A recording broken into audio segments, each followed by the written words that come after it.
Thanks for joining me on an adventure. Let's go exploring. Today I want to talk to you about rocks that talk. It's an interesting story. Once upon a time, in a land before time, there were creative, conscious intelligence that terraformed the planet. And I think this is global. And I'd like to show you with some of my other photographs from around the world and from right here in Colorado Springs, Garden of the Gods. Now this amazing formation is in Sedona, Arizona, and it looks to me like this is what the Parthenon was based upon. And then there's some that look like the Capitol building in Washington. I even found pyramids when I was walking in Sedona. I believe the pyramids that are all around the world that look like mountains are not mountains. I believe they were intelligently put together because some of them are so perfect, like here in Wisconsin, and then there's Pyramid Mountains in Colorado, Nevada, and then the Faroe Islands have, I think, the most pyramids I've seen in one area. Now I think the original builders put these together, and it could have been part of an energy grid that circled the planet that could have malfunctioned when there was a pole tilt and doesn't operate anymore, or it still might be being used by extraterrestrials. From India to Canada to Mexico to the Himalayas, so many. Even in Antarctica there are pyramids, and here's Iceland. What do you think all these pyramids mean? And this magnificent temple structure just blows my mind. It looks like a pyramid with all sorts of temples on the base of it, as you can see here. And then there's these amazing fortress-looking structures. This looks like an Anunnaki or a Pharaoh. This photograph shows a profile of that Pharaoh or the Anunnaki, and it looks like it's overlooking a portal of some sort. This rock formation fascinates me because it is so intelligently created. These intelligences were able to build in cooperation with nature and actually grow these structures, and there's caves in them. And I believe if we explore the caves, maybe we'll find more evidence of this amazing civilization. Let's start by looking at a few caves here in Colorado. It's interesting because some of them have red rock and others have white rock, and they're in close vicinity to each other. Here's a view from the inside cave. And then there's these interesting holes, and I'm wondering if that's where oxygen and things come in and what form these. It's pretty fascinating. It looks like a pyramid up there. And these holes, I don't know. Very curious. This cave goes way deep in there. Let me see. Wow. This is cool. It's not as tall as the other one, but it looks like it's got places to come and go from. And a lot of these rock structures are definitely hollow. There's all sorts of caves like this inside them. Now these are in Cave of the Winds, and that's a huge cave formation that goes down 4 or 5 stories. Derinkuyu in Turkey is a fascinating location because it goes 18 stories underground. That's 250 feet. And at one point 20,000 people lived here, and it's only one of over 200 subterranean cities.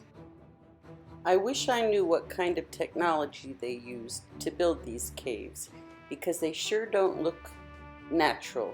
They look like intelligently created homes. There's caves all over the world that defy explanation, and I'll show you a sampling of these. And because you can't carbon date rocks, it's really hard to tell how long ago these were made. So many of these cave structures have lots of openings, and others like this only have a few, but you don't know what's going on inside the caves. Here's a couple good examples of the pillars in the caves. How did they get there? It looks like block rocks were used to build this cave, and this one is amazing with the rectangular entrance. These caves in Greece look very similar to those that are in Turkey. How did people get in these caves so high up? Many caves have vertical shafts inside so that people can get from one level to another. Now this in China is an interesting formation.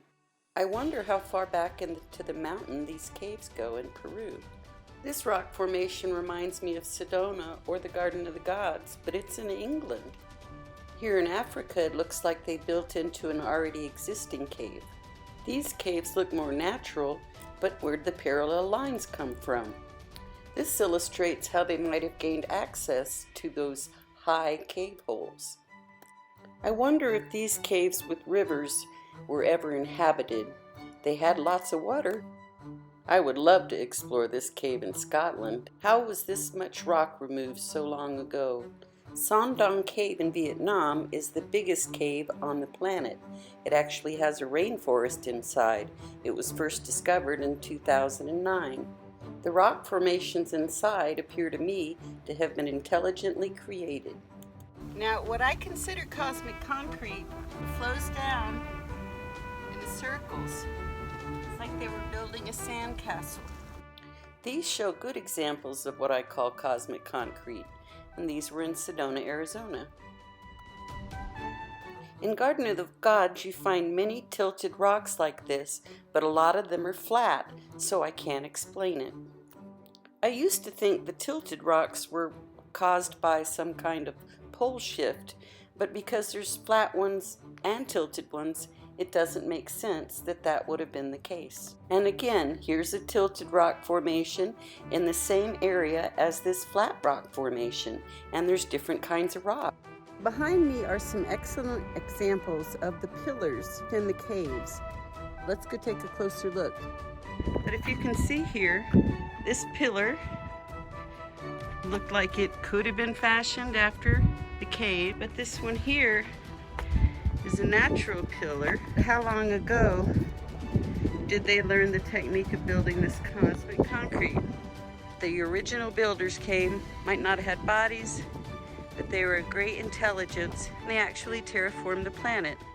This is a great illustration of a natural pillar at a cave entrance. This bell-shaped mountain with what looks like caves underneath it, I found near Sedona, Arizona. Here's a close-up of some of those strange cave formations. And here we are at Manitou Springs cliff dwellings, and the pillars here fascinate me. These pillars were found in Cottonwood Canyon here in Colorado. I believe an intelligence is responsible for these parallel rock formations. This one I found in the woods in Sedona, Arizona. And why are just white rocks at the top of these pillars? This formation proves that the layers don't have to be equal, and here we find parallel lines in the bedrock near Sedona, Arizona, near Cathedral Rock on Oak Creek, and the erosion here is phenomenal. And this is Garden of the Gods, very similar to Sedona. Could these have been some kind of stairs? I'd never seen zigzag lines by straight lines in nature before. This photo I call Field of Dreams because it's so perfectly perpendicular and parallel. And here we find parallel lines in Cottonwood Canyon, Colorado, so far from Sedona. This is global. The following several pictures are excellent examples of 90-degree angles that should not have occurred naturally. I believe intelligence was behind this, and you can see how long ago because of the erosion. And this is bedrock, and the erosion looks like Oak Creek or an ocean eroded it so many years ago. How do you think these block rocks were put together? These block rocks are in Garden of the Gods, and they are just perpendicular, parallel rocks like squares. And this reminds me of a sphinx in Sedona. Here are some more of those long, straight lines. The zigzag block rocks on the left of this picture fascinate me, and I'd find rocks like this in the woods. Here's a perfect example of a block rock I found in the middle of nowhere. I wish I could go back in time and see how these were made. And here's the Grand Canyon, and who knew? It looks like it was constructed too. The Colorado River didn't do that. I wish I could go back to the time before time when these were created. I'd like to understand. The rock formations in the southwestern United States are some of the most incredible on the planet. And why is all this red rock? I don't understand. Because other places the rocks are white, and sometimes they're mixed together. But these incredible structures, I have no clue how they put the holes in them or why. But it's a common occurring theme in the Southwest, and I have no idea how these were made, but it is a question I'd like to know the answer to. These rainbow mountains in China are just beautiful. There's no Photoshop. This is Peru, and this is Arizona. I've never seen anything like these, and I wonder how they were formed. I started seeing rainbow light beings in my pictures in Sedona, and that was back in 2006. And since then, I have had amazing photographs of orbs and light beings. The orbs and light beings seem to be attracted to rocks because the most pictures I get of the orbs are either rock formations or in caves. They like the energy. Now possibly they help create these things. I have no clue, but the energy is amazing that shows up in these pictures. It's not lens flare, it's energy. Sometimes there's only one or two orbs in a picture. Now some of these could be dust on the lens or refraction, but not all of them. And they come from all different kinds of cameras. Other light beings take just about any shape, but the round ones, the orbs, are the ones that are the most common. Rainbow orbs are very rare. I like how the sunbeams make this beautiful red. I can't explain them, but I do believe they're intelligent and they're communicating with us. And I believe the message they're bringing is a message of hope. When I went to Machu Picchu in Peru, I noticed this wonderful light being I caught. They seem to like sacred sites and pyramids. This is Chichen Itza, Mexico, and I was there for the summer solstice and caught these great pictures. I was fortunate enough to be able to go in the Cave of the Winds into caves that the public isn't allowed to go into. The cave entrance was at the top of these 700 million year old rocks, so I wonder how old the caves are. At least 700 million years old. When I got my pictures back from the caving expedition, I was amazed at how many orbs were in the pictures. I'd never seen so many. I took over 300 pictures, and every one of them had orbs and light beings in them. So I do believe they are attracted to the rocks, and especially to the caves. Could this be a light being on top of this rock formation? Maybe they helped build this. And here's a little light being that was moving so fast when I was filming the cave. These are pictures from Mars that show very similar rock formations. And what I'm wondering is, did the original builders come from Mars? They messed up their planet, so they came down here to ours?